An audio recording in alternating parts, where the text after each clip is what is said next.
Hi, it's Heather from Hooked on Pickin again. I'm going to kind of talk to you about some of the risks of picking and what sometimes happens. So we have bought this talking battleship game. It was all sealed in the box. There was no way we could open it in the store. We got this from a thrift store, so we knew it was going to be used. And anytime you buy anything from a thrift store, this happened to be at Savers, there's a risk that it's not going to be functional. So we bought this. I opened up the one end of the box because I want to make sure all the contents are included. I looked, it has all the game pieces, it's got even the directions, it's got all the parts and pieces, and then I looked at the batteries. And if you can zoom in real fast, we see we have an issue, corrosion in the battery compartment. Now, there are some people that talk about ways to clean the corrosion off and seeing if you can use it. Me, I avoid it at all costs because I want my customer to always come back to me and know I'm a good seller. And so if it has corrosion, I spent $2.99 on it and I just eat it as a risk of it was a damaged item, I can't sell it. And so that's my choice. Other people choose to do different things. So can't sell the battleship. Another thing, I got this at the dollar store. It is a honey vanilla scented body spray. And so I had it all wrapped up, ready to go. I was getting ready to sell it.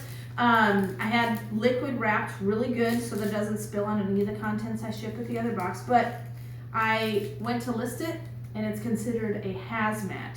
And this happens with a lot of liquid items, kind of the soaps and perfumes and things like that is considered hazmat, and it can't go through the mail. Therefore, Amazon does not want it in their warehouse because they know they have to ship it through the mail, and it's a headache for them. So I bought this for $1 dollar store, cannot use it. So I'll probably just unwrap it, and our house will smell yummy vanilla.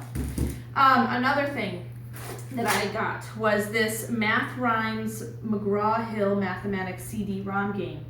And I purchased this in order to sell it online. I figured that I had looked it up, but for whatever reason, when I got home, I could not find it in the listing anymore. So whether Amazon removed it or I just failed to scan it in the store, it happens. I believe I got this at the Goodwill outlet, and so I paid per ounce for it, and so I probably paid 1 or 2 pennies for it. So not a big deal, and we have some old computer games. It's a 2002, so if I wanted to, I could just put it on a laptop for my kids to play with. But another thing that I cannot sell, brought home, spent the money on, I can't return it to the Goodwill outlet. So unfortunately, this one I'll just have to eat.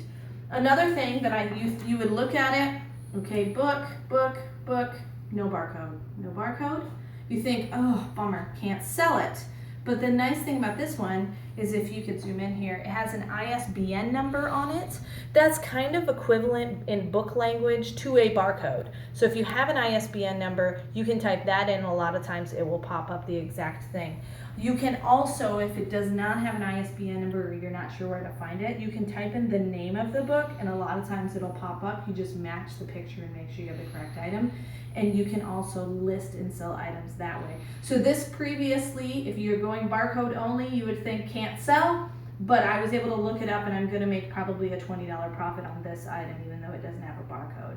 So things you can't sell, but be creative. Even in the store you can type in the title and find the item on Amazon and decide to sell it. So just a few other tips of what you can and cannot sell and some of the risks of picking, but we minimize that as little as possible by looking it up while we're in the store.